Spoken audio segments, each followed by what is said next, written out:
ସକାଳର ବ୍ୟସ୍ତବହୁଳ ସମୟ ହେଉ ଓଷାବାର ଦିନ ହେଉ ସମୟ ଥାଉ କି ନଥାଉ ଦୁନିଆର ସବୁଠୁ ସହଜ ଦହି ଉପମା ବନେଇବା ଡେରି ନ କରି ଆଉ ପୁରା ନରମ ସାଙ୍ଗକୁ ସୁଆଦ ଭରି ମାତ୍ର 5 ମିନିଟ୍ ଭିତରେ ହେବ ତିଆରି।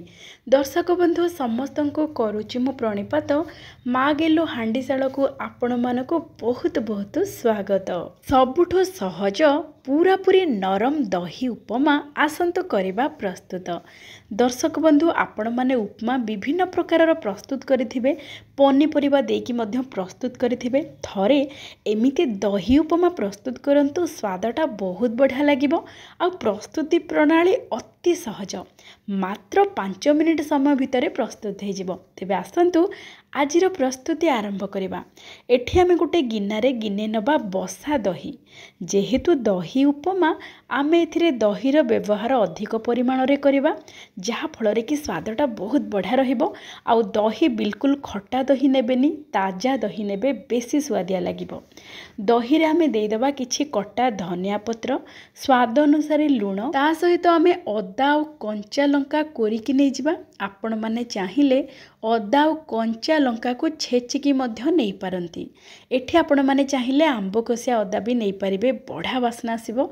एठी देखंतु आमे अदा और कंचा लंका को कोरिकी नहीं जिबा। आउ आमे सुजीर परिमाण अनुसार एठी दही और पानी रो मिश्रण दबा। सुजी जेहेतु आमे नेबा एठी गोटे गिना, जो गिना देखुचंती से गिना रे आमे एठी दे देबा 2.5 गिना पानी। गोटे गिना आमे नेचे दही, 2.5 गिना दबा पानी। ताठो अधिक पानी देबेनी कि ताठो कमे की भी पानी देबेनी। तार परिमाण पूरा पूरी सठिक करके रखिबे, बहुत बढ़िया उपमा प्रस्तुत हबो। एबे एई सब जिंस को भल भाबरे मिसै दबा। हमर प्रस्तुत हे गला मसला दही। एई दही को आमे टिके कड़ को रखी दबा। एबे मात्र 5 मिनिट भितरे देखंतु केमिति प्रस्तुत करिबा आजिर दही उपमा। प्रथमे आमे कड़ाई को बसई दबा मध्यम जाल रे। गोटे बड़ चामच दे दबा देसी घी। आपण माने चाहिए तेल रे मध्य प्रस्तुत करि पारंती, किंतु देसी घी रे थरे दही उपमा प्रस्तुत करंतु, बहुत बढ़िया स्वादिष्ट लागिबो। जेहेतु दही उपमा आपण माने तेल न पकेकी घी रे पकेकी करंतु, ता सहित ओसाबर दिन रे मध्य खाई परिबे, बढ़िया लागिबो, पूरा पूरी स्वादिया। एबे देसी घी भल भाबरे गरम हे गला परे आमे सेथिरे चीना बादाम 2 रु 4 बड़ चामच आउ किछि काजू पकेकी अल्प समय पई भाजी दबा, जहा फଳରେ कि पूरा पूरी क्रिस्पी हे जिवो। ए चीना बादाम और काजू को आमे पूरा पूरी शेष रे जितेबेले दही उपमा प्रस्तुत हो जिवो, आमे सजई दबा बा दही उपमा सहित मिसई के खाइबा बहुत बढ़िया लागिबो। एक रे हमर दही उपमा पूरा पूरी क्रीमी क्रीमी हेकी प्रस्तुत हेथिबो, पूरा नरम हेकी। आउ ए चीना बादाम आउ काजू पूरा पूरी भाजी हेकी क्रंची हेकी लागिबो, पूरा पूरी स्वादिया लागिबो। एठी देखंतु काजू चीना बादाम को बाहर कर सारिबा परे आमे सेई घी रे दे देबा अल्प टिके हेंगु भल वासना पई। गोटे छोट चामच दे देबा जीरा, गोटे छोट चामच दे देबा सोरिष। जीरा सोरिष भल भाबरे फुटी गला परे 3-4 पाखुड़ा आमे एठी दे देबा भृसंग पत्र। भृसंग पत्र दे सारिबा परे आमे टिके भाजी दबा 30 सेकेंड पाई, जहा फଳରେ कि भृसंग पत्र पूरा पूरी क्रिस्पी हो जिवो।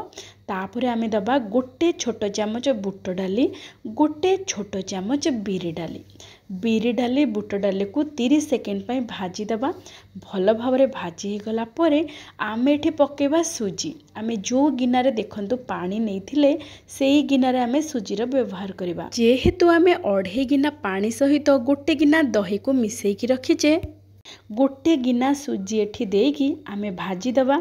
एमिति 3 रु 4 मिनिट पाई टिके लो टू मीडियम फ्लेम रे भाजीबा, जहा फଳରେ कि सुजी बढ़िया भाबरे भाजी हे जिवो। आपण माने जदि उपमा रे किछि पनीपरिबा पकेइबा को चाहुंथांती, जेमिति कि आलू हेला, बीन्स, फूल कोबी, गाजर ए सब जदि पकेइबा को चाहुंथांती, तेबे तड़का जितेबेले आपण माने देबे सांगे सांग परिबा पकेकी 2 रु 3 मिनिट भाजी सारिबा परे तापरे सुजी पकेके आउ 2-3 मिनिट भाजिबे।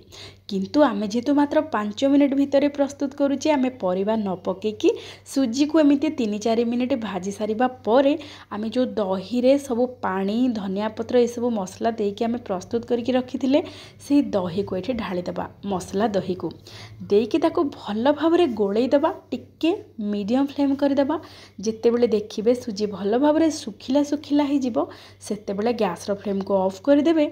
आउ एमिति घोड़े की 5 मिनिट पाई छाड़ी देबे। देखिबे सुजी पूरा पूरी नरम हिथिबो आउ किछि समय परे ठंडा हे गला परे पूरा पूरी झुरझुरा हो जिवो। एठी देखंतु सुजी केते बड़ा भाबरे उपमा हमर प्रस्तुत हो जाइछि। आपण माने साधारणतः सुजी उपमा रे पानी देकी प्रस्तुत करुथिबे थरे एमिति दही मसला देकी प्रस्तुत करंतु देखिबे स्वादटा बहुत बढ़िया लागिबो। टिके नियारा रहिबो साधारण सुजी उपमा अपेक्षा। आउ प्रस्तुति प्रणाली बहुत सहज मात्र 5 मिनिट भितर प्रस्तुत हो जिवो। आपण माने मध्य एमिति प्रस्तुत करंतु खांतु समस्तंको खुआंतु देखिबे समस्तंको बहुत बढ़िया लागिबो। तापरे सुजी उपमा को आपण माने गोटे प्लेट रे दे देकी ता ऊपर काजू आ चिना बादाम सजेकी खाइबा को देबे।